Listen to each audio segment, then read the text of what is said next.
Okay. Okay. Good morning. I'm very happy to be reunited to two friends that I got to know very well 20 years ago, and here we are again. Is William Bolcom, and his lovely wife Joan Morris. Uh, let's I let, don't know who let's William Morris is, but it sounds like that's a fun idea. Yeah. Yeah, so let, let's and let's you start are with yeah,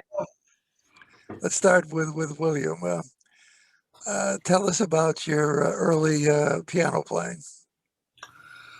I was about 3 or 4 years old, and my mother used to play like mother style piano. No, none of the chords together. It's like ladylike, and that's what she was playing. I think "I Love You Truly," the Carrie Jacobs Bond thing.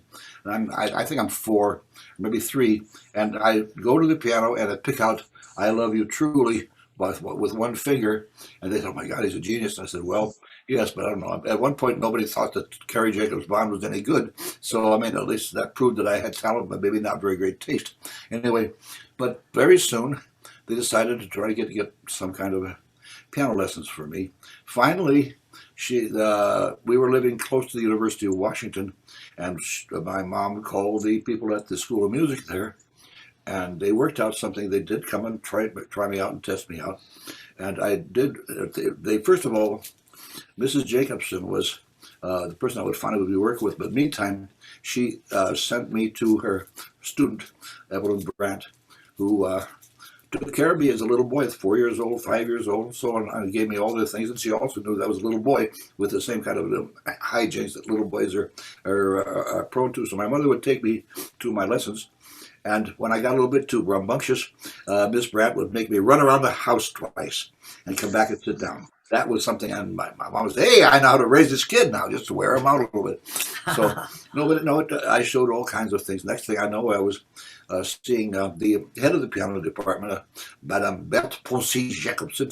She was actually her then husband had made a big hit with a Marie Antoinette song, which everybody at one point knew. And so she was there with Seattle. I think she had divorced her husband sometimes. And so she was heading the piano department. She had studied with Blanche Silva, a very famous teacher at the Schola Cantorum. And so I had basically a French training. But so I had learning from that area much more than I mean, it was not a German. I didn't have what you'd expect in a Central European training like you'd have, oh, say, at Juilliard or Curtis. And mine was more French in the case of my piano playing, and English because my composition teacher, John Verrill, had studied with the Royal Academy of Music in London. So I had those two things. Plus, he had also studied with Zoltan Kodály. So it was absolutely not what you'd be expecting at one of those schools like Juilliard or Curtis. So I was playing piano, and they actually I showed all kinds of possibilities of being a prodigy, and my parents were approached by somebody who had heard about me, and they had driven all the way from Los Angeles to Seattle to come and probably try to put me on the tour. And so there I was, and my folks were there, and they asked, well, we would like to put your son on tour. And I said, well, she asked, had some training as a school teacher anyway at South Dakota when he was young. He got a degree in that. Mhm. And she said, well, what's his life going to be like? Would he have any chance to spend any time with the other children? And they said, no, he'll have to go to tutors, and we'll have to put him around the whole country, and we will keep him with these people, and we will take very good care of him. And they just talked for a couple of seconds. I said, I would do that to our dog. So they said, thank you very much and goodbye. But then How old are you at this point? 5 and 6 and like that. So I mean, they were going to push me out and put, and train me like a little kind of Had there ever been a 5 or 6 year old who toured? Mozart did. Mozart did. He was already out there with his father Leopold. My God, he was on the road from a very small childhood, and so yes. And they thought, oh, hey, another Mozart. But of course, the whole point is at that particular point there was a very strong vogue for child prodigies. You pick up a rogue, you could pick up a rag and find three child prodigies practicing. Oh boy. And you know, a lot of stars in vaudeville, they started as children. Judy Garland, Oh, all sure. kinds of people, you know, so it was known. Parents just brought them on stage. That's Sometimes right. they wandered on stage. Yeah, well, and Yeah. I would have to have had leg extenders if I were going to be touring with orchestras like that. Wow. But they said no. Let's let them have but get a good strong training. So the University of Washington School of Music was very good to me. The head of the piano department took care of me once every so often, and that had been the teacher that taught my regular teacher.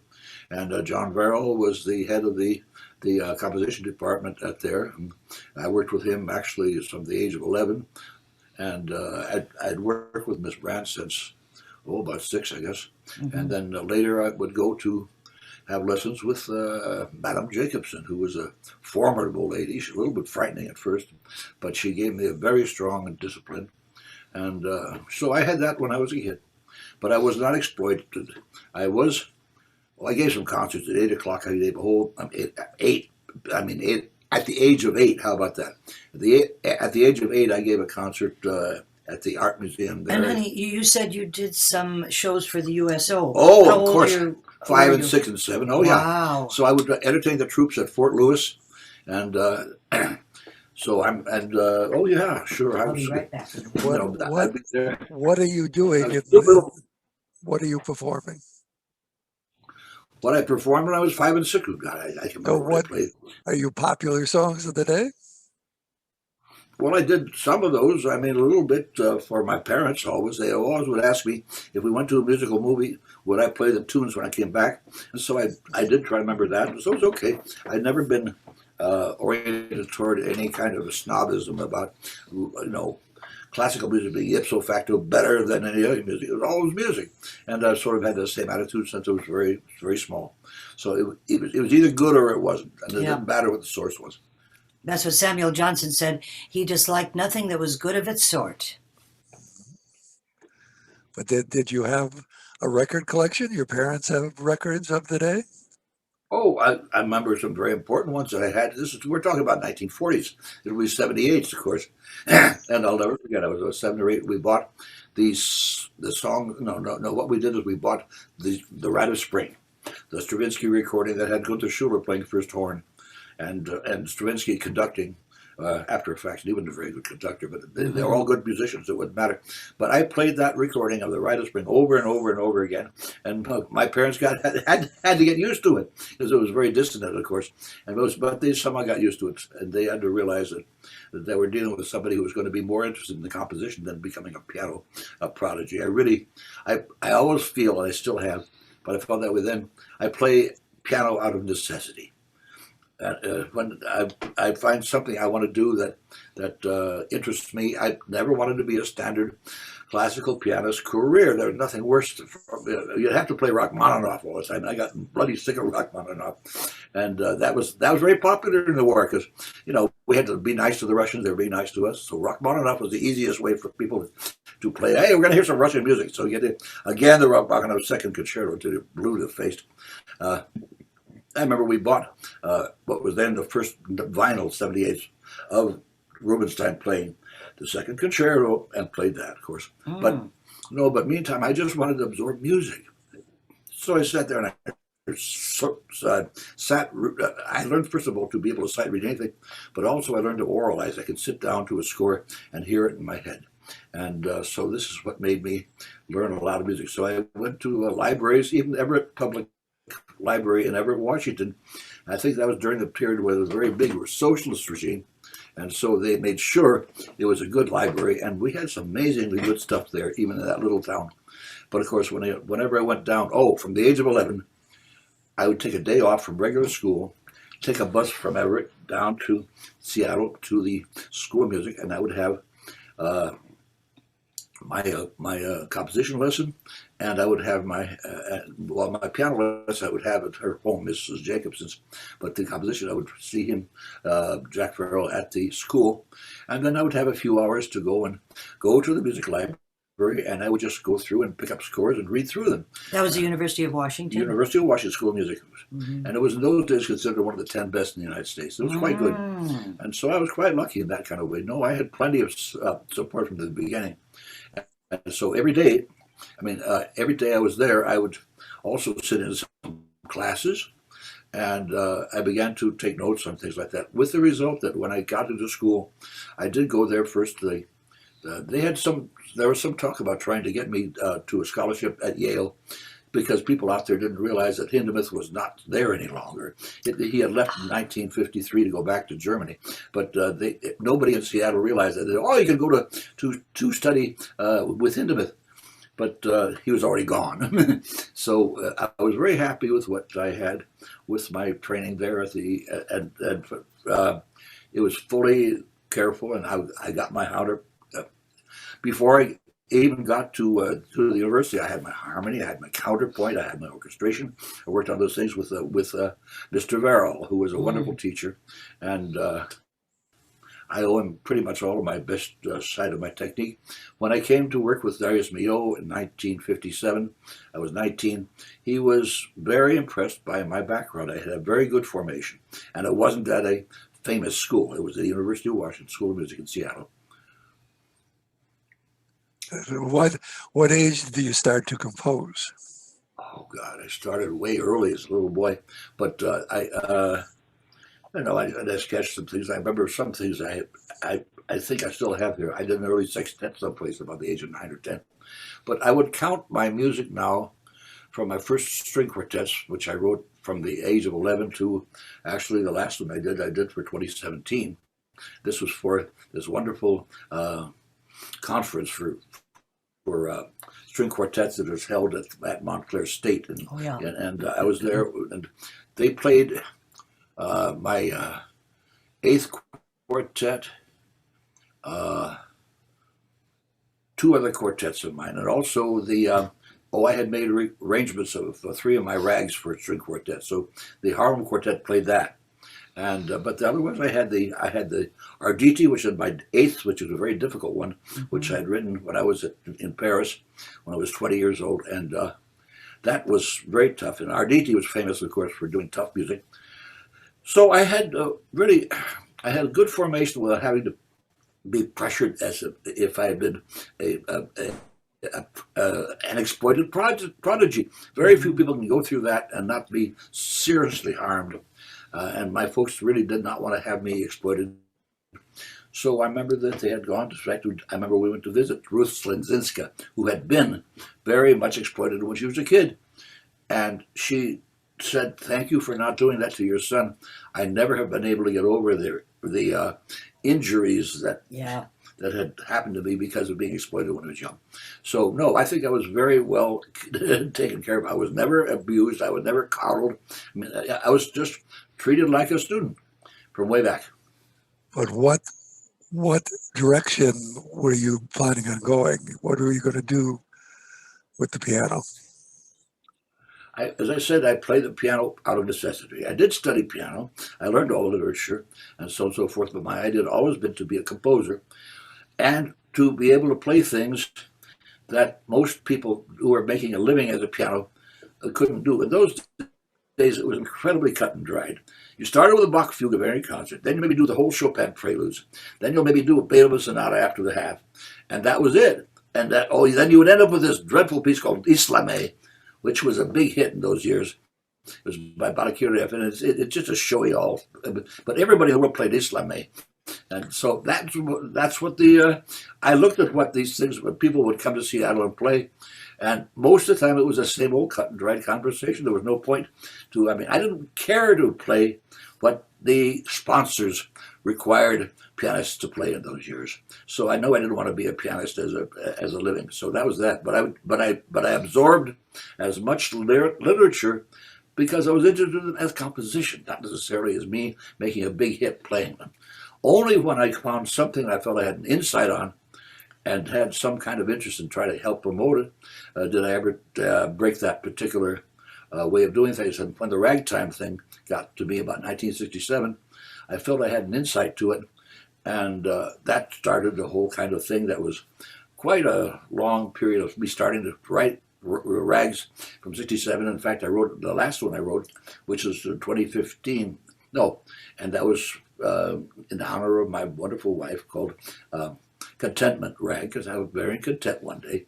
But all those things, so I wrote all these rags, and I have the pleasure of telling you that Marc-André Henrin, who's one of the great pianists and a very old and good friend, has been recording all of my piano rags, of which there are 27. He's already gotten 17 down. Another 10 will be done at the end of this month, and it will come out on Hyperion. Yep. So I think Judy Sherman is a recording engineer. which are no better. It was a pleasure to. It was a Zoom thing, also, Bruce. They wanted Bill to fly out at first, and he said, "No way, we're getting on a plane." So we did the Zoom thing for the sessions, and Marc-André is so quick. And they worked out a lot of things. It all went pretty well. It was an all-day thing, though. Wow, it was really intense. He's been teaching at was it Temple's, but I mean, he took a train to Worcester, Massachusetts, where the famous old Mechanics Hall, which is a fantastic hall. We played there years ago. Beautiful sound. And they used it for recording. So there was Mark, and there was Judy, and we were seeing this all happen and hearing it with the questionable amount of sound quality. That didn't matter. What I was after was hearing the performance, and Judy had a little bit better picture than just recently. A very close friends of mine, Norman and Jean Fisher, and they are both teaching at Rice. And Norm had been the cellist of the Concord Quartet, if you remember the Concord Quartet, and he's now teaching there. And I wrote them just purely because I wanted to do it. It was no commission. I wrote them a second cello sonata, cello and piano, which they just played for us. Yes. But again, a Zoom meeting. Earlier this week. Right. That was our last bit of travel, Bruce. We were at Rice University March a year ago. March 6th, we flew home. But we were with Art Gottschalk and his wife and Norman Jeannie. And so Bill just felt so grateful to be around people we had known such a long time. Both their daughters are musicians, the Fishers. And Norm's brother Ken used to run the UMS, the University Music Society, here in Ann Arbor. So it's a very musical family. Yeah. How long are rags? What is the popular song is generally 3 or 4 minutes. How long are your rags? They run about 2, 3, about the same, but about that kind of period. Yeah. There are the rag, the classic one by Joplin and James Scott and Joseph Lamb, which was considered the triumvirate of classic rag. They are basically, the rag form is taken from the march form. You have 2 opening tunes, and sometimes they bring then the first one back, and then there's a third called a trio, and that is something you'll find in pretty much every march. But the rag tends to, at least they use the march form as the basic shape. And of course, after having years and years of having to deal with the early 60s of imposed atonality and total chromatic style, which I found, well, that's what was the prevailing, thing at the time. And I said, okay, well, I still love what I do, but let's see if there may be some language possibilities in all that extra chromaticism, and what would mean something to me when I heard it. The musical language grows in a strange kind of way, and has ever since, way back from Ars Antiqua. Often it will start with a kind of mathematically back sort of way of handling counterpoint or whatever, or it's mensuration canons, what happened in the 14th century and so on. But then what happened is that all that gets leached away, but what is left is a residue of things that make sense musically, and that becomes part of language. So it was very important for me to find out what was useful in all of that. And when I went to the Paris Conservatory, which I did in 1959 through February of 1961. That was Boulez was it. Boulez, Stockhausen, and Barrio were the 3 composers that were well known through Europe and hardly known at all in the States. The New York critics had been sort of embargoing them. And of course, when Boulez came to conduct the New York Philharmonic, the same people who were putting them down were all bringing their scores in hand. Oh, please conduct my study, So you see what happens with people. But no, I worked with Barrio a little bit when I was in, just for kind of a friendly kind of way. But also George Rockford was teaching at Tanglewood in 1966, and we became good friends. And so I'd learned some kind of way to deal with the total chromatic and how I could use it, but also not to cut my ties from the past, which is what the avant-garde of that period or any other time have always asked you to do, and that is to renounce whatever it was and do this other thing. I said, no, to me it's all language. I'm not going to be giving up the basis of language, but I do want to have all that extra vocabulary that the total chromatic allowed you. So I found a way to make it so it would all become mine. That's sort of the story with me. So I can be frankly tonal, and I can be atonal as I need to be for expressive reasons. That's whole life for that. When did you start to record? At all? Right. Well, of course, it was. I think I started recording some of the ragtime I was doing in 1967, 8, 9, 10, 1970, so on. First with a wonderful guy named Rudy Blesch, who had his little album called Jazzology. And so my first recording was actually an LP for that. And that was the first time I really had recorded anything of my own for it. I didn't make recordings of anything else, no. And I never was involved with that kind of way. But I got very interested in the ragtime form and so on. And what year did you meet Tracy then? It was 1969 or 70. I was in New York. No, earlier than that. Before I knew you. I said, dates that stick in my head are 1971, when I finally was published by Mark's Music, and my wonderful person who had things was Bernard Calvin. That's from 1971.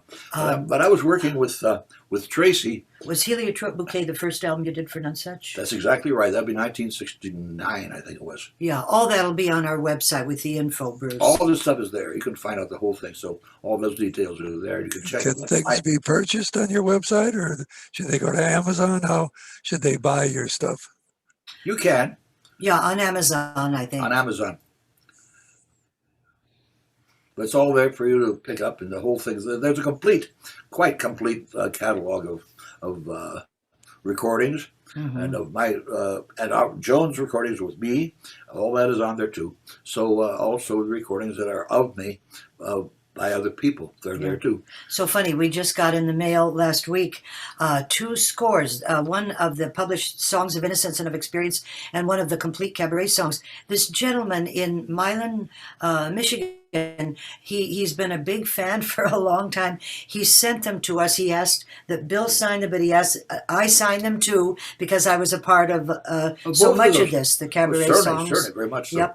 Yep. With the cabaret songs are because of, well, that's of course the whole main thing. If you want to think about a very important part of my history, was here I am in Paris studying at the Conservatoire. I had to leave in February of 1961 because the drafts called me.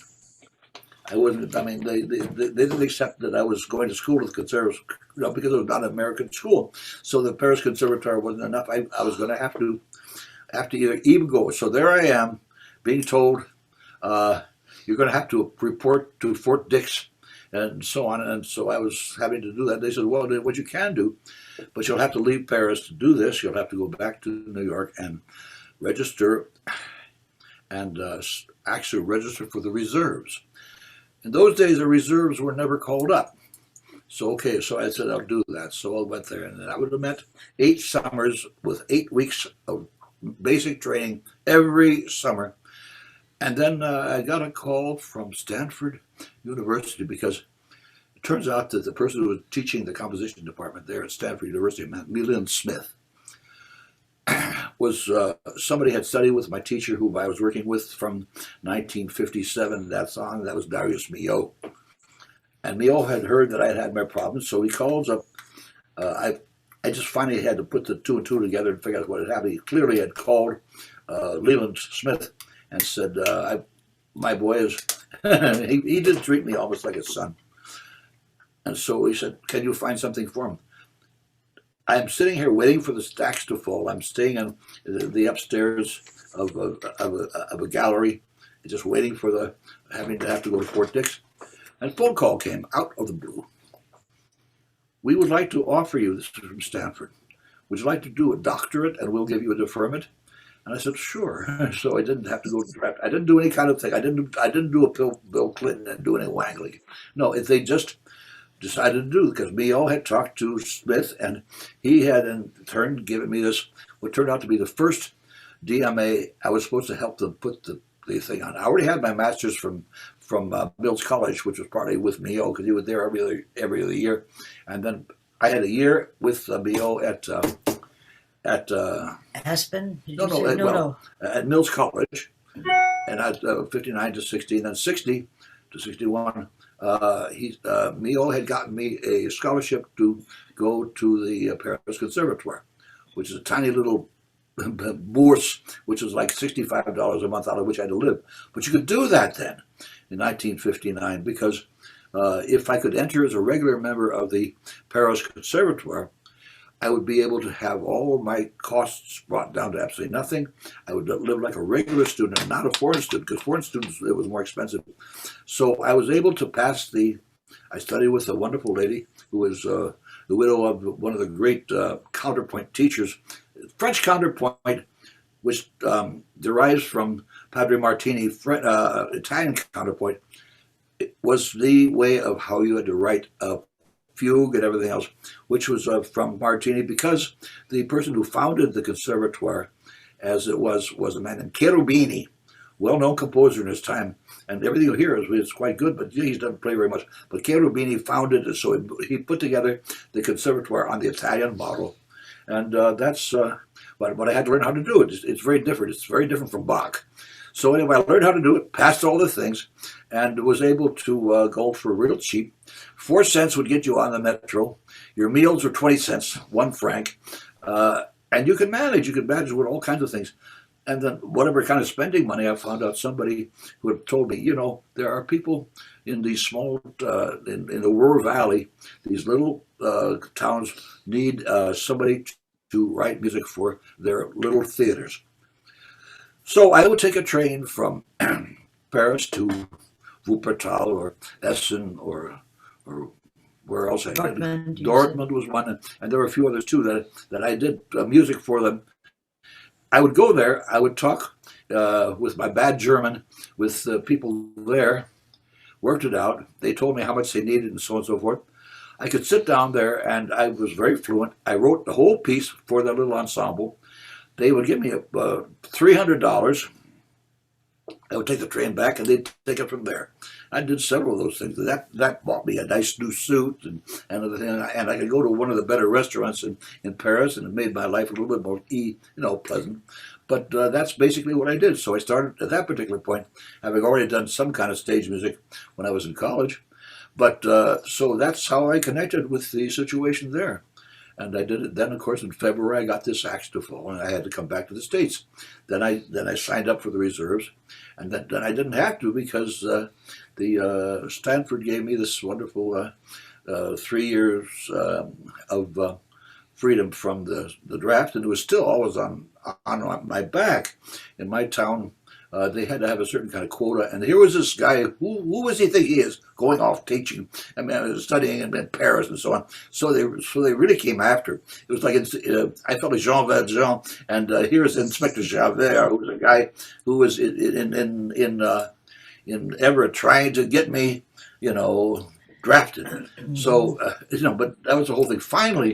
Finally, after years and years, when I was too old for draft age, and I was free of it, but I was really stuck with it, all kinds of reasons, and I could go into all the difficulties that I had to deal with there. But anyway, somehow I didn't have to go and kill people anyway.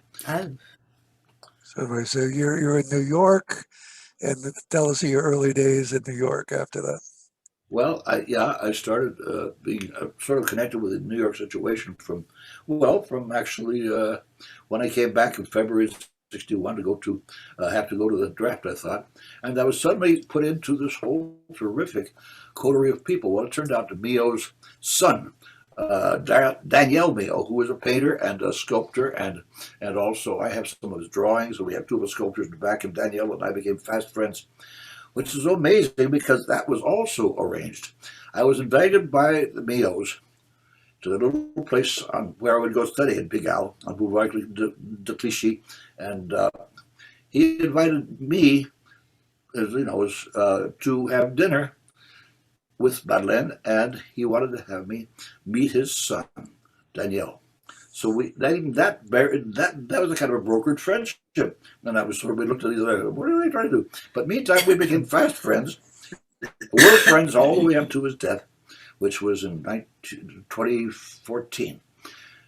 So we stayed close friends all these years. His widow, Nadine, we still are in contact, and we would stay with them when we went to Paris, and they actually came here once to Michigan when Bill got the university to revive Darius Milhaud's piece. It was the Oresteia of Sophocles in French, which he had written while he was with Claudel in Rio de Janeiro, because he was an attaché culturel, and Milhaud was his assistant, and at that time they started working on the Oresteia in French. So he worked on some of it then and over the time, and so there's a whole big piece. It had been done a couple of times, but he was never terribly happy with the way it was done.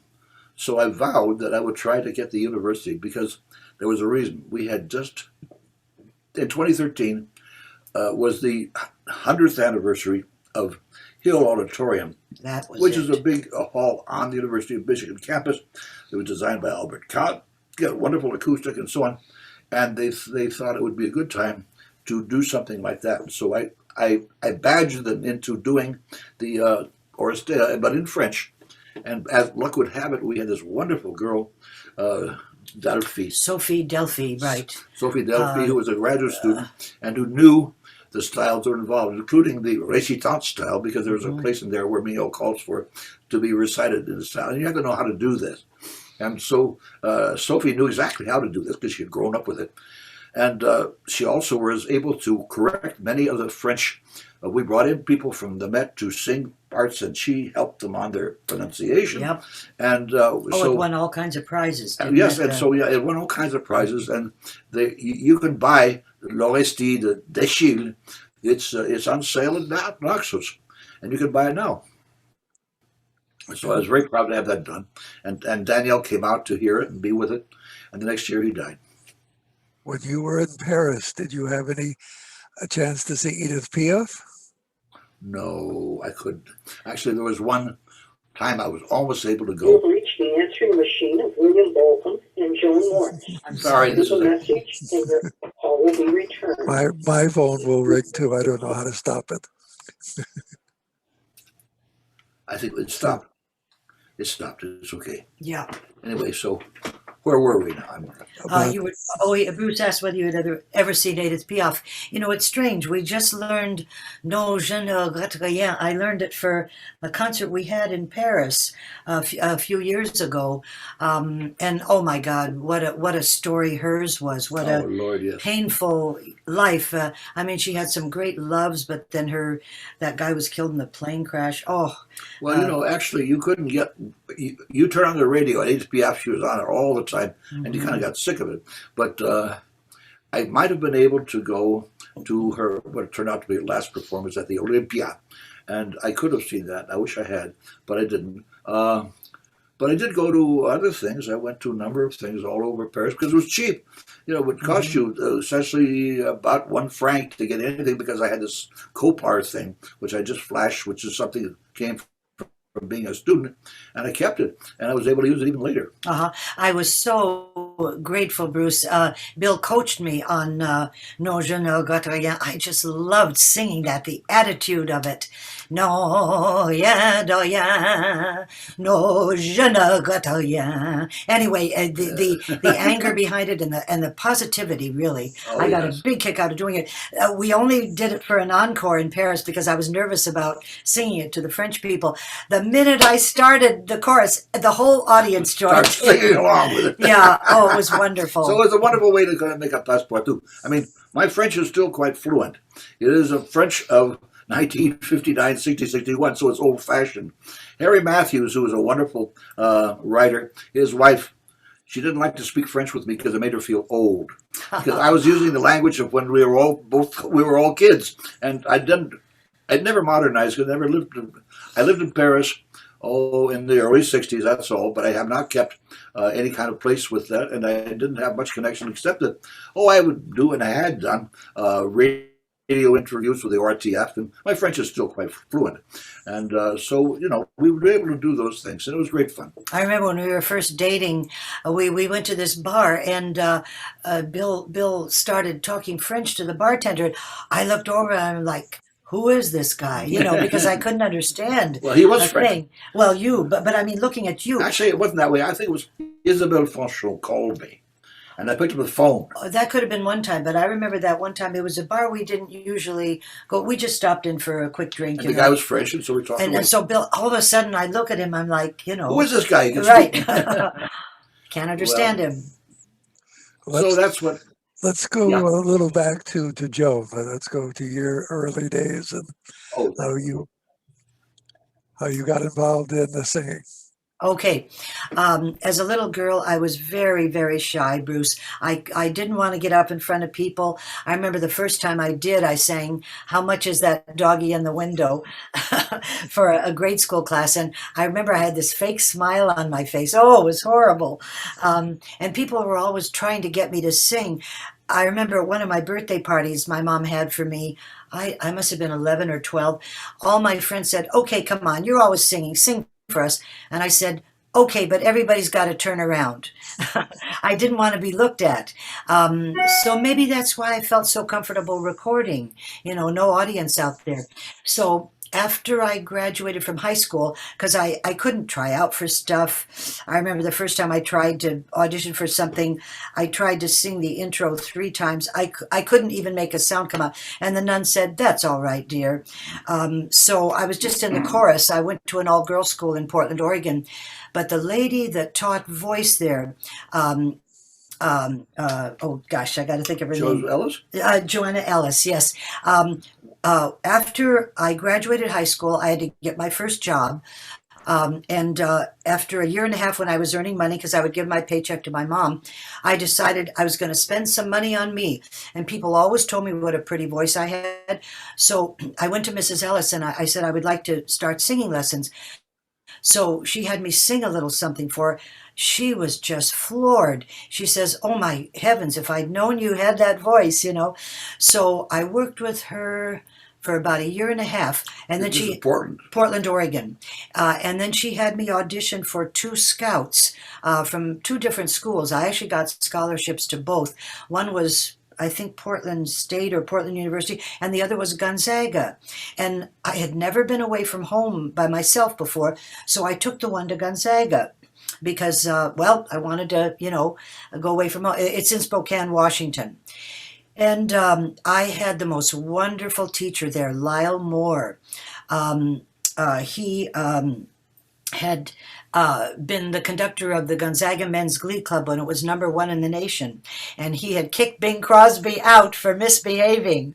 But in later years, they became golfing buddies. Oh, Bruce, what I forgot to mention, what got me out of my shyness, before I even took singing lessons, I auditioned to be in shows in Portland. I tried out for The King and I, and then I heard about this theater, Portland Players, and my first mentor in Portland, Oregon was a gentleman named John Hillsbury. And he had, kind of a girlfriend, a sweet gal. Anyway, one of my boyfriends says to me, Peggy is John's beard. I'm like, what do you mean? He says, well, John's gay. I'm like, well, what does that mean? He says, well, he likes men. I still didn't get it. I thought, big deal. But Bruce, when I understood, I'm like, yeah, thank you, God. There's some men that won't hit on me. I don't have to tell you, when you're young and pretty, guys are always trying to, hit on you.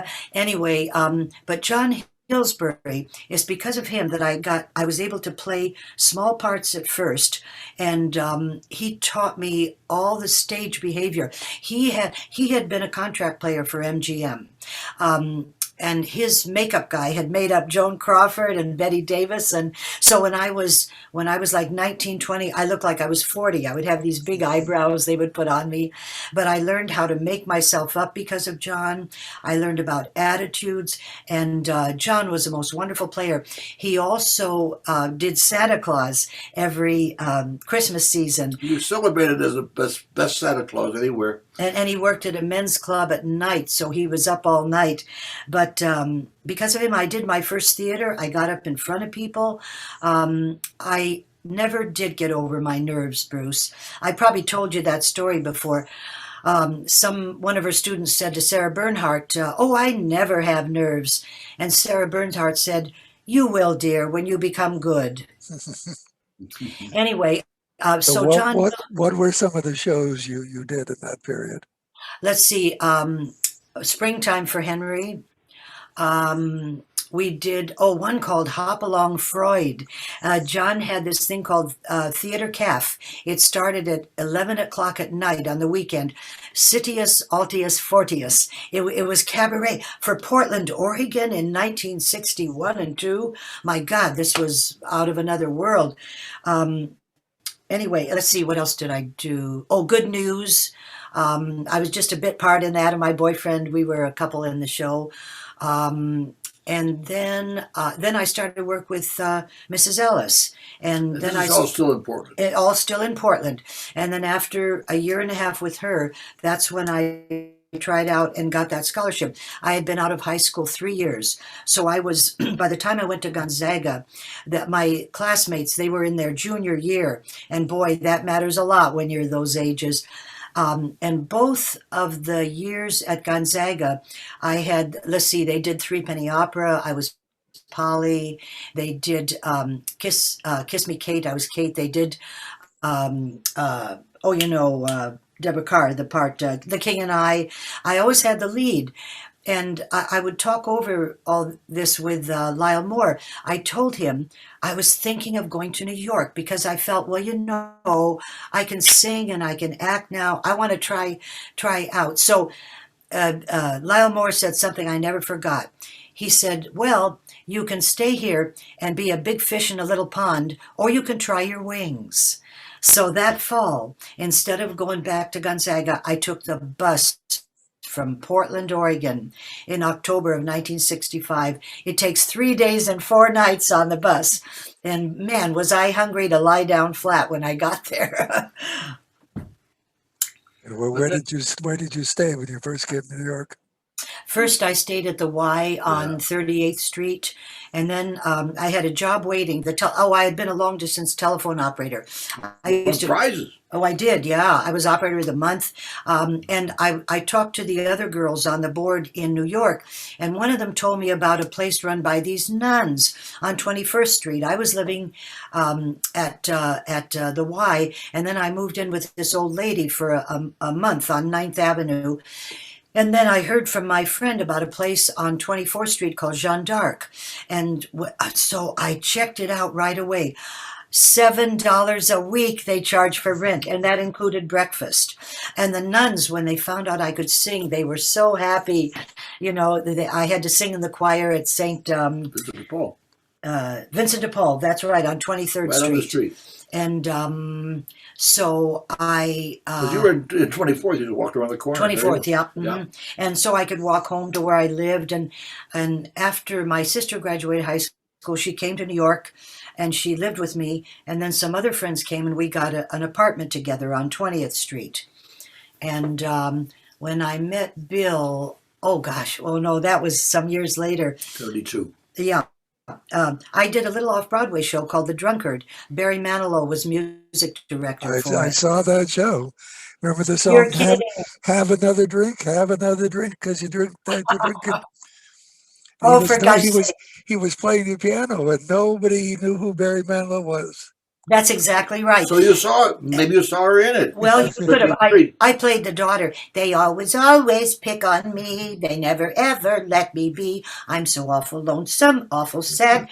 It's a long, long time since I've been bad, but I know what I'll do by and by. I'll eat some worms and then I'll die. And when I die, just wait and see. They'll all be sorry that they picked on me. We did one run out. And Barry, I always told people because another guy played for the show, but Barry Manilow played for that run out. Bruce, he was the best accompanist before I met Bill. He knew when to pull back, when to give you a little something extra, and it was well, it was like hearing Norman Jeannie the other night. They breathe together. That's one of the sexiest things about music when people they have each other's rhythm and they're there to be a bulwark and a fence and a support and to play together. Mm-hmm. No, I think that was a fun. I mean, I think I first saw it's funny because 1972. I am sitting on my little fifth floor walk up, and how I got there is a long story which I won't get into. But meantime, I had broken up with both of various wives, and I'm sitting here trying to find my way, and I'm going freelance. And those days one could afford to do it because my rent was only $46.90 in 1961. You could still get a place like that. Fifth floor walk up, and the roof leaked because they had only restored it as a place to. Before a certain time, anything past the fourth floor was not used to rent.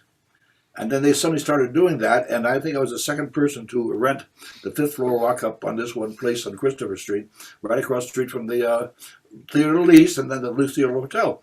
And I was there for all those many years, and I had to put little pans out whenever it leaked because it would leak, and there's all kinds of that. And the coal, because they were burning coal in those cases, and the windows they had put in from something that had just been left derelict and bums had slept up there and people. The cheapest possible windows had been put in, and every time I would get coal cinders inside of the place, and every time I tried to dust, it was just all these big streaks of black all over the place. And so it was kind of a wonderful kind of thing, but it was cheap, and it was okay. And I worked, and I found freelance to keep myself because I had been at Queens College. I had been there for a couple of years, and I didn't want to teach there anymore. So I thought I would just quit and try my wings. It had some very lean months, but by the time they called me at the University of Michigan, and I had been out there a few times for residency, and I just thought I would never leave New York. But And I'll tell him how it happened that we met. I had been living with this guy. We had an apartment together for a year and a half. He was going to be a luthier.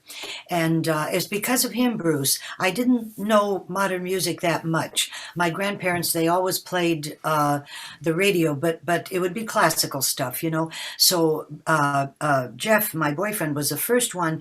He played all these Bartok string quartets. I started listening to it like a language. I fell in love with Bartok. And but then when we broke up, the two of us, it devastated me. But I took a gig out of town. I took a touring company of the Impossible Years. It was non-union, so I could play 3 parts. And one of the other gals in the cast was a Jewish girl, Francie Stoller.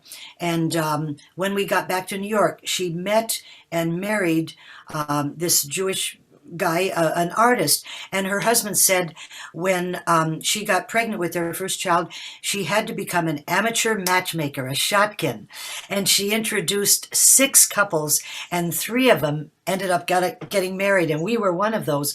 What she says to me about Bill, she says, "Oh, Stephen, I met this guy at parties. You might like him. He used to be a classical musician, but he's given all that up. He's playing ragtime." Well, that's exactly true. No, it wasn't true. But she was an actress, not a musician.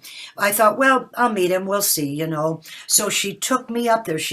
I had an audition for something. She picked me up afterwards, and we walked up these 5 flights. And I'll never forget when Bill opened the door. He put his head down for a minute, like, "Oh my God, what am I getting into?" And then he looked up, like, "Okay, let's go," And Bruce, I always say from that night, we just talked a blue streak. We started a conversation. We haven't finished it yet. And she's been with me ever since then. Actually, 46 years with the same man. Where did we go wrong?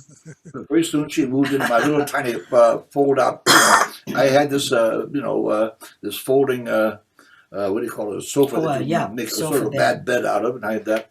So, I mean, we just started, and then I really was afraid of falling in love again. And then I went to two things that really made it different for me. Because I had done some vocal rep for people, and I got so angry at the singers because their teachers didn't make them pay any attention to the texts they were singing. To them, it was just phonetics, and that's one of the reasons why vocal recital is so boring, because people don't really realize what they're singing about. Oh, that's And right. most of the time it's true. I remember one time, there was one, she was doing a Brahms lead, this girl, Athena, and it happened to be one of the Brahms leader that had a rather better text. Sometimes Brahms picked a text that could have been a Hallmark card. And this was a very, very nice poem. And I said, Athena, what do you think of the poem? She says, so do you know what it means? She says, no. Don't you think it matters? She says, no.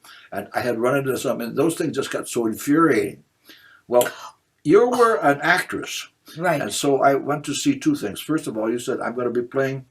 There was a big hill right next to the Delacorte Theater, and at the top of that hill, right across, there you were with your harpist. My harpist. Oh, I left out a whole part of my career, Bruce. One of the other gigs I took was this company, the Whitlow Singers. Arthur Whittemore and Jack Lowe used to be duo pianists. They toured many years. I saw them on tour before I knew you, way back. Yeah, oh, they were whizzes. But at a certain point, they formed a choral group, the Whitlow Singers.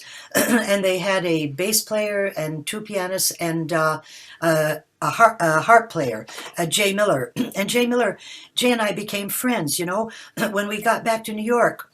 He said, there's all these street musicians. He says, why don't we learn some folk songs and go sing out in the park? So he lived on 81st Street off 7th Avenue, and he would take the harp down in the elevator, and he found the bottom part of a baby carriage in the garbage, so he put some planks of wood. He would rest the harp on that.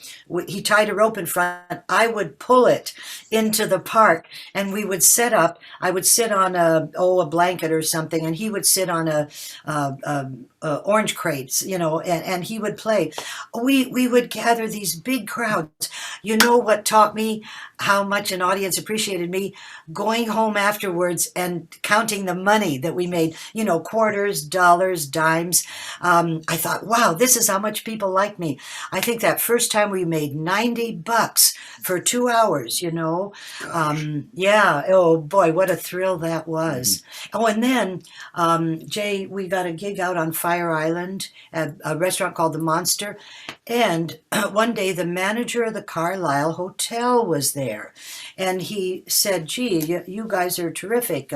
He says, and he gave us his card, and I thought, well, how nice, So he called us up because Bobby Short had been on vacation, and they had hired an act to replace him for the 3 weeks, but they couldn't get through customs. They were, I forget, from Cuba or something. So he called me and Jay, and we didn't even have enough repertoire to do, a whole hour. So he hired a guitarist to, and it was, we each did half a show.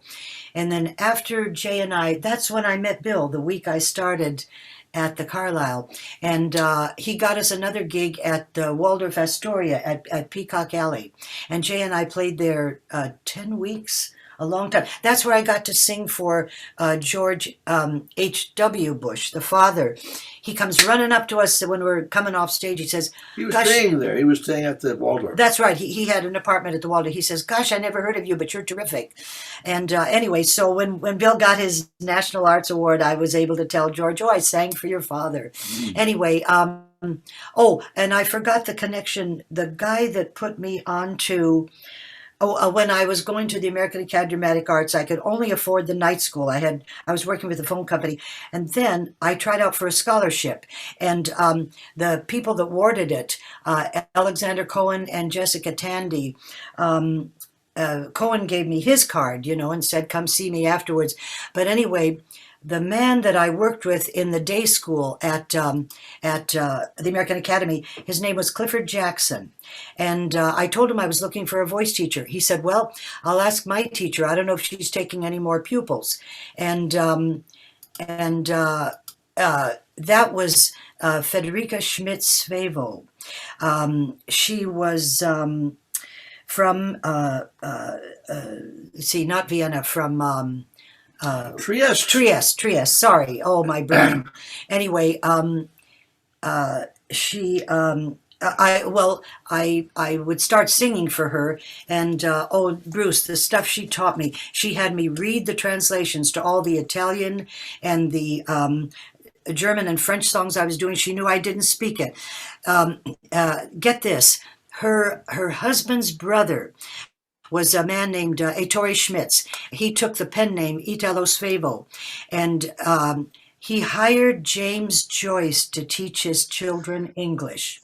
So Mrs. Schmitz was the first voice teacher that made me read the translations to whatever song, because she valued words so much. The first voice teacher I ever had that was that way.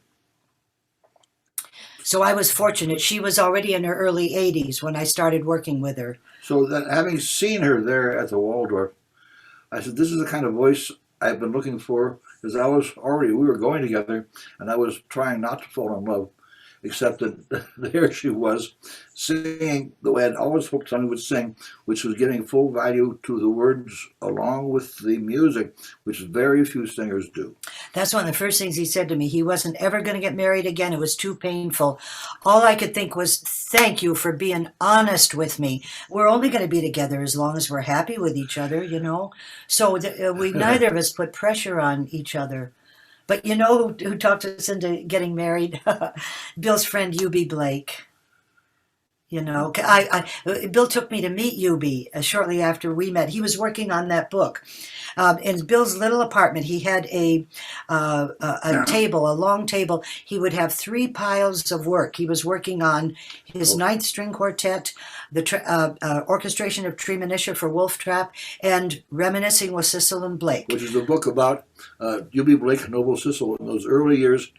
They were the first couple very starring black performers to be on Broadway in 1921 in a show called Shuffle Along, which was disastrously revived recently. Terrible. I hope you didn't see that. It was very, very bad. And very, George Wolfe, I'm angry at him. This is a light, funny, wonderful show, and he just took all the fun out of it. But what had happened is that Robert Kimball had really sought me out to help me work on this book on that. So I got to know Eubie, and next thing you know, we were doing concerts together. And also Joan and I, with Eubie, recorded for John Hammond in a recording called Wild About Eubie. And Eubie and I and you did the whole recording. What a producer. He was ideal. John Hammond, he would cut in Columbia. If you were Columbia, if he says it's not happening, start over. I was so grateful because he saved me a whole take that wasn't quite there. We had a lot of those, you know. So, you know, personally, I loved working with her, but she would do the things that, bravo, let's do it again. Oh, yeah, but she wouldn't tell you what was wrong. She wouldn't tell it was wrong. No, One other lucky thing, Bruce, Bob Kimball, because he was also he had done research on the Gershwins, and he introduced me. Bill, you already knew her, I think. Kay Swift. So we were so fortunate to know Gershwin's girlfriend and to hear from her the proper style of the 20s. She said during the war years they slowed down all the tempos because of sentimentality, but the 20s songs were. Gershwin loved things at a good clip. So she taught us the proper style from that period. We were so fortunate. Were you auditioning for Broadway shows when you were there? Occasionally. See, I could only audition for non-union ones because I was in equity at that time. When Bill and I had been together just a short time, his friend Alvin Epstein asked him to do the score for the Beggar's Opera at the Guthrie Theater in Minneapolis. So because of me getting the part of Polly and that, I got to join equity. Whereas before that, I had to go to what were called cattle calls. And I didn't, whatever it was, I didn't get called back. I didn't go to that many, Bruce, because I was busy. I had to have a job to support myself. Also, what you were doing is quite different from what Broadway seemed to have wanted. Oh, yeah. Years. So it's not belting. Well, I mean, I know Arnold Weinstein, with whom I've been working for many years, and also another thing I have to owe to Darius Milhaud, having that introduction.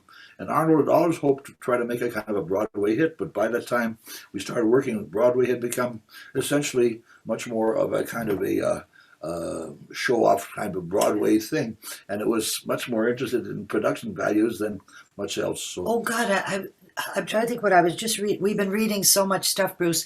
They were saying that the musical, it changed after after the 40s, after Rodgers and Hammerstein came absolutely, in. It became kind of grander. It didn't have the also more family oriented. So yeah. so all the edginess and the heart lyrics was this other kind of situation of Rodgers and Hammerstein, whereas America's, self congratulating That's kind of basic true, score, yeah. and this is sort of what happened. I was attracted to, and I got to meet Richard Rodgers through a friend of ours. I liked Rodgers and Hart, Rodgers and Hammerstein, even though I'd done The King and I, and I loved doing it. I wasn't as drawn to those songs once I started wising up to what I could do with a song, how I could act in it, how I could create a character. Bob Kimball was then had founded the Sterling Library Musical Theater collection at Yale, and he would have people come up, and Hubie would come up with his longtime partner Noble Sissel, until Noble could no longer drive. But anyway, so the whole idea was he could not understand, because they brought Rodgers up to Yale, and all the students there at Yale were so much more excited about Rodgers and Hart. They liked Lawrence Hart much more than they liked her, Oscar Hammerstein. Yeah. Second. So afterwards, Rodgers was really kind of upset. He says, "Why are they interested in all that old stuff?" Gosh. So that, of course, is what a school is about. Finding something to do with old stuff. That's basically what you do in a school, to learn the old stuff. God, I just realized I skipped back and forth and back and forth. Bill told his fairly logically, but God, if we ever do a biography, or if anyone ever does one of us, maybe they can straighten things out. Oh, Bruce, do you have a copy of my book? No. Oh, would you send us your address, and I'll mail you one? Very good. Very good. It only took me 40 years. I don't know if you knew Claire and Barry Brooke. Claire Brooke was my editor for a long time.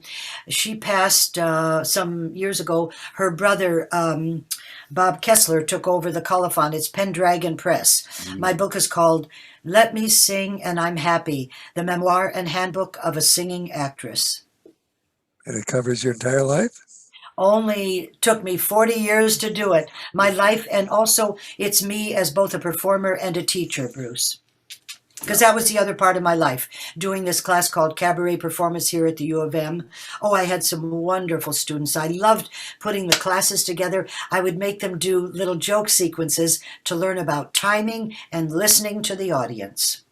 And we would be doing, oh my gosh, how many dozens and dozens of residencies all over the United States and Canada and elsewhere. Yeah. And wherever the English was spoken and had some kind of connection with, what I would call the Great American Songbook. Yep. And that's where we were doing all the kind of places. In our heyday, honestly, we had somewhere between 30 and 50 concerts a year. So we had to schedule things in between our classes and all that. In the meantime, I'm teaching 3 days of the week of every week, and I'm working on my operas and things like that sometimes. Golly, what energy. I had to get up now about 5:30 every morning to be able to get stuff done before the phone and everybody's duties would come in at me. And that would happen for many years, to the point that now nothing particularly makes it, but I cannot sleep past 5:30 in the morning. He still gets up at 5:30. 5:30. Well, my father was like that too, because he had been in his father had this big lumber mill, and he had to get up at 5 o'clock every morning. Gosh. Later, when he became a traveling salesman, didn't matter. He would get up at 5 o'clock, have a cup of coffee, and go back to bed. Wow. But I didn't, So I mean, it's just what you do. So I still have some of those habits from all those years, and I got 3 big operas written that way, and fourth one I did with Minnesota Opera a few years ago. So, but three for Lyric Opera Chicago. I had 20 years with Chicago, which was, I realized how lucky I was to deal with the level of performance and Artist Kranick, who was this fantastic woman who ran the thing for those years. And to work with Robert Altman for his first and third operas there. Yeah.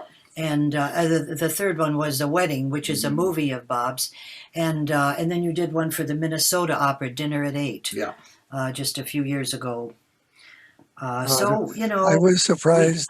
I was surprised because I've seen one or two attempts to musical comedy dinner at 8, and those didn't go anywhere. What is your approach to the material? If you could, has it been recorded? dinner at 8. Gosh, you know, I don't know if we have a I know, recording but of that. I do have videos of them. Oh, do you? Uh-huh. Oh, sure. There's a one that we did. We had that. It's it's like CD, a DVD thing. Okay. Yeah. Oh, okay. Another thing you could do, Bruce, if you'd look on our website, if there's any recordings you don't have that you would like, I don't have to tell you, we can't sell stuff anymore. Nobody So buys CDs send us a anymore. list. We'll be happy to send you whatever you want. Okay, well, I would love to hear or see Dinner at 8, because that, to me, I mean, would you say it was between an opera and a musical comedy? How would you?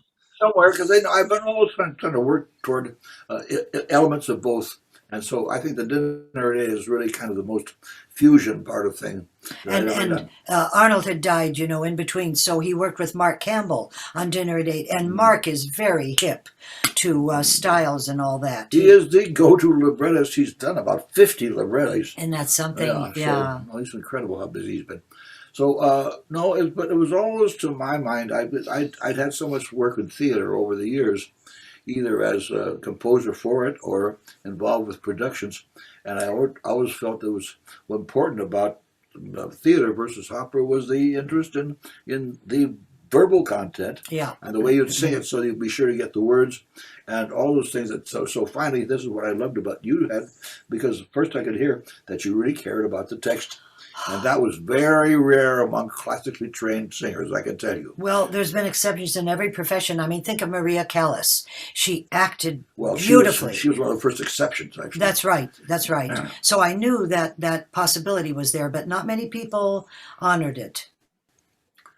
So that's what our career was all those years, and 40 plus years of touring all over the place.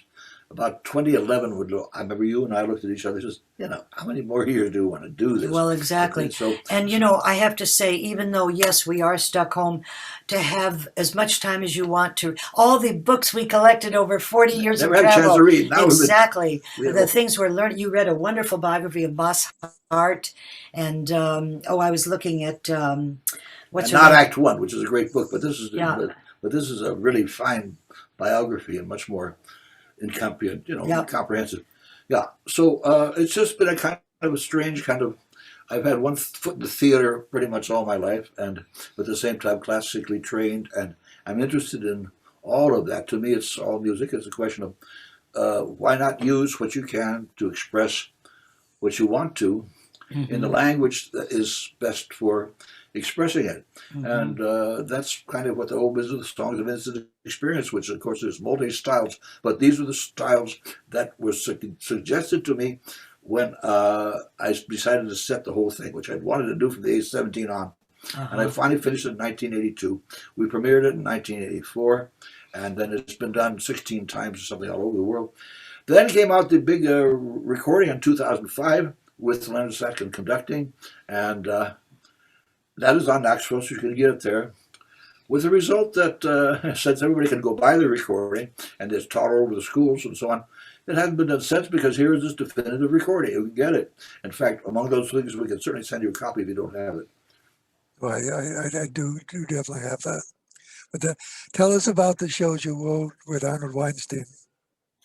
Well, okay. The first one was a thing called Dynamite Tonight. And this is all coming from the fact that Mio had gone to see his son Daniel in Florence, where Daniel was studying with Oscar Kokoschka.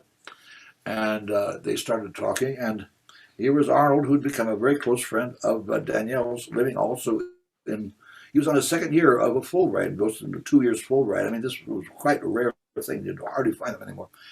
And so he and Mio got along extremely well, and he gave Mio a libretto,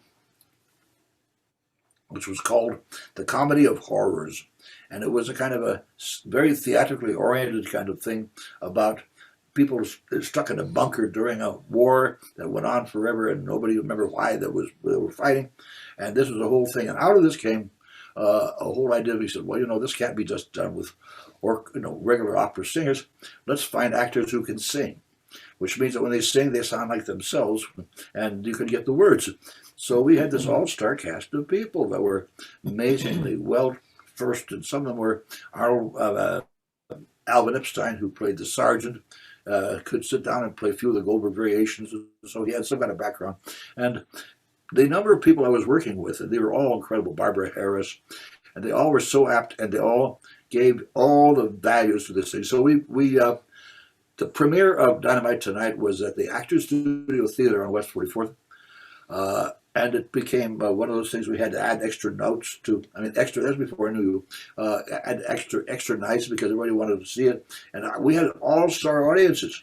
Here's Judy Holliday in the front, and there's Leonard Bernstein over there. And so everybody was there. It became sort of a cult thing because it was the first opera for actors as such, except it wasn't. Because you had, of course, Street Sing from Courteville, and other places like that. But and the other various, they were hoping for Broadway, like the Council, but having a Broadway opera doesn't really work because you have 8 shows to do. And if music has any kind of density, nobody can do that 8 nights.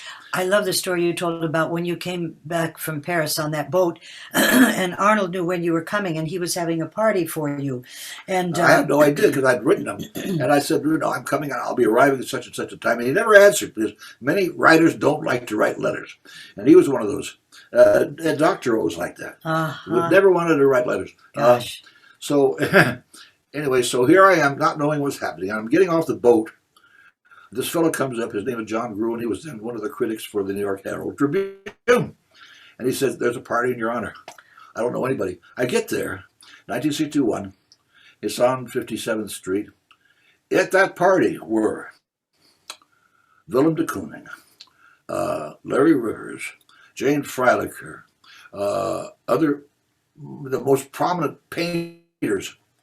Edward Albee was there. Frank O'Hara. Frank O'Hara was there. Frank was a kind of a den mother for the whole group of people. It was really kind of a coterie of artists who all knew each other very well. And Frank had been assistant curator at the Museum of Modern Art. And he would call you up about 5 o'clock, 6 o'clock in the afternoon and said, there is an opening at such and such, be there. We would all show up. And I remember I saw so many things. Nights before an opening at MoMA or a gallery, they had just hung all the paintings and everything. So you went there before the crowds. And so I'm there with all these people I had known quite well. And it was an amazing way to get involved and introduced to a period where there really was a New York school of painters and writers, and all were connected. Frank was a den mother. He made sure we all got together, and he kept the whole thing going for a long time. And very close friend. And he died he was hit by a beach buggy on Fire Island. And that was the end of him. Yeah, but oh dear. But what a wonderful poet. And he was not really appreciated as a poet until then. Oh boy. Yeah, I love his poetry. And I was in awe of Arnold before, because Bill showed me some of the librettos, some of the score for the second one you wrote, Great Shot. I was knocked out by Arnold's poetry and his wit, and I was so much in awe of him. But he was a guy, he wouldn't let you have that kind of attitude to him. When I met him, he was just as sweet as he could be, And very much would admire. That's what the whole business of cabaret songs came, partly because I knew that you could do them, and he had already several poems that had a kind of someplace between poetry with a big capital P and a pop lyric, and he had this area sort of in between them, so that also called up out of me a music that would do that. Dynamite Tonight was built on a bunker and a kind of maybe a World War I type of people, and there was a captain and a sergeant, a prisoner who was brought in, and a fellow named Smiley, who was played by William Redfield, and Smiley never sang. So he would do the kind of pattern things, and also Billy could do a Pat Rooney type of dance routine. So it all worked out quite well because here are all these actors, all very musical, somewhat tenuous when it came to reading music, but you could teach them very easily, and they just as Arnold said, they hung the notes on the words, and they could find it. They could count. It was very easy to teach them. I thought they were fantastic. And then you got both the theatrical and musical values in balance, which is what I've always hoped to have happen. But you have to have performances that can do that. Mm-hmm. There are maybe more of them now that are possible to do that than there used to be, but not an awful lot.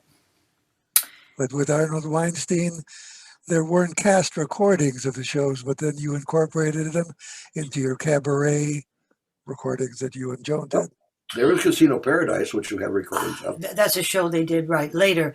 I don't know if Dynamite Tonight or Great Shot. There's no recordings of those. Well, I have a recording. I have a tape someplace Mm-hmm. of Dynamite Tonight when it was done at Yale. Oh, okay. So I think there are things, but they didn't come out commercially. Well, now Casino Paradise did come out on a commercial. Yeah, Arnold was hoping for a Broadway hit, Yeah, but oh my God, Bruce, the people we've worked with that love the cabaret songs, sometimes theater people, everybody loves Black Max. That's the one I think we've heard the most often. But then now the people have flown from Norway and Singapore to come to our place to have a master class with us right. on the cabaret songs. So To be coached, yeah. So they're being done all over the place.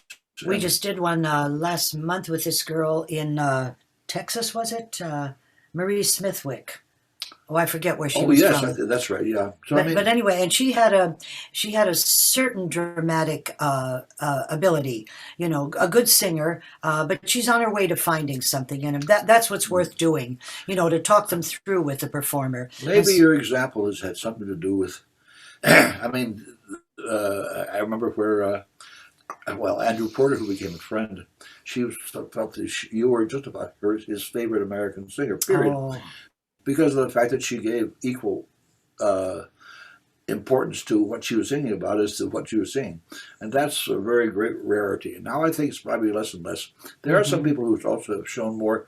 They're starting to pay attention to what they're singing about. That was not usual, believe me. We made friends with Michael Feingold, and, he shared the translation. I knew when he was a student at Yale. And that's something of Surabaya Johnny. I love singing that. I don't agree with all of his translations, but he became a good friend. He gave us a great rave review in the Village Voice.